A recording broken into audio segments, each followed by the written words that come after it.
To produce monoclonal antibodies, we need a cell that does two specific things: targets a specific antigen and lives forever in culture. We achieve this by taking the targeted antibody production of a mortal B cell and combining it with the infinite lifespan of a myeloma tumor cell. Our roadmap for this tutorial is methodical. We will mechanically fuse the cells, apply a highly selective AAT medium to kill off any unfused parent cells, and finally isolate the surviving successfully fused hybridomas. For our biological starting material, you need exactly 100 million isolated mouse spleen cells. These contain your B cells. You will mix these with 20 million myeloma cells that have been specifically chosen because they lack the HGPRT enzyme. You also need your chemical reagents. Gather polyethylene glycol 1500 or PEG, along with your AAT medium and HT medium. All of these liquids must be pre-warmed in a water bath to precisely 37 degrees Celsius. Cell fusion is a traumatic chemical process. Strict adherence to this 37-degree temperature and the exact timing in the following steps is the only thing standing between a successful fusion and the total death of your cell culture. Step 1. Mix your spleen and myeloma cells together in a serum-free medium. Spin them down in a centrifuge at 200 to 400 times gravity, and then completely remove the supernatant from the tube. Now we look at the protocol document for our fusion agent, PEG 1500. Keep your conical tube in the 37-degree water bath. You have a strict 1-minute time limit to add exactly 1 milliliter of the pre-warmed PEG.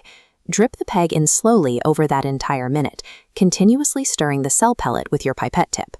Once the PEG is added, continue stirring the mixture for an additional 1 to 2 minutes.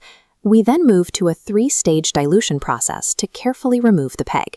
Over the course of 1 minute, add 1 milliliter of medium. Then, add 3 milliliters over 3 minutes. Finally, slowly add 10 milliliters of medium. Incubate this diluted mixture for 5 minutes at 37 degrees Celsius, and then spin the cells down one more time to completely discard the PEG supernatant. Do not rush the dilution stages. If you add the medium too quickly, the sudden change in concentration will subject your newly fused cells to fatal osmotic shock.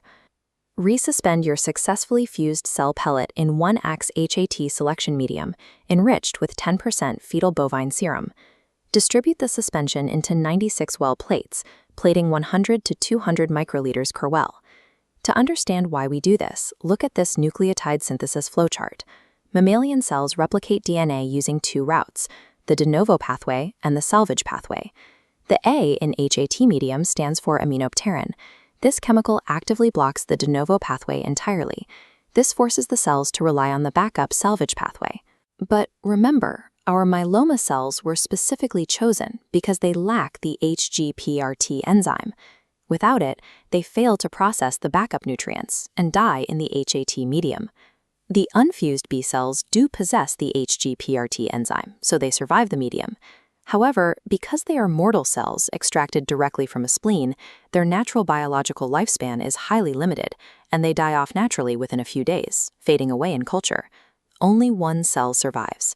The successfully fused hybridoma inherits cellular immortality from its myeloma parent, and the functional HGPRT gene from its B cell parent. It consumes the hypoxanthine and thymidine in the AAT medium, synthesizes DNA, and thrives. By combining genetic deficiencies with targeted chemical suppression, AAT selection serves as a perfect biological filter, ensuring only your successful fusions survive. Between day 3 and day 5 of incubation, you need to perform your first half-medium change. When you look under the microscope at this stage, the wells will look terrible. You will see massive amounts of cellular debris as the tens of millions of unfused parent cells rupture and break down. When performing your media change, carefully remove half the liquid while keeping your pipette tip high in the well. The surviving hybridomas are resting loosely at the bottom, and you do not want to accidentally suction them up. Between day 7 and day 10, the visual field will shift.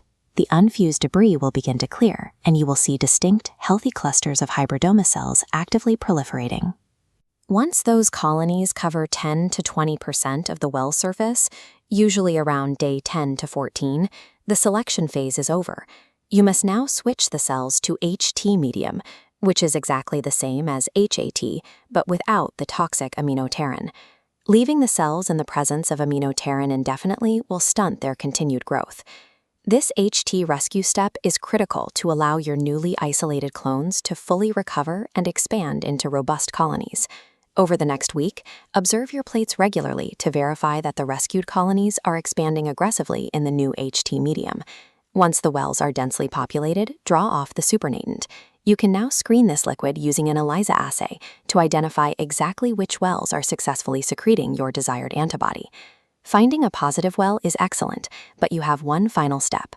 In traditional liquid culture, fast-growing cells that don't produce antibodies will eventually outcompete and starve the slower-growing cells that do.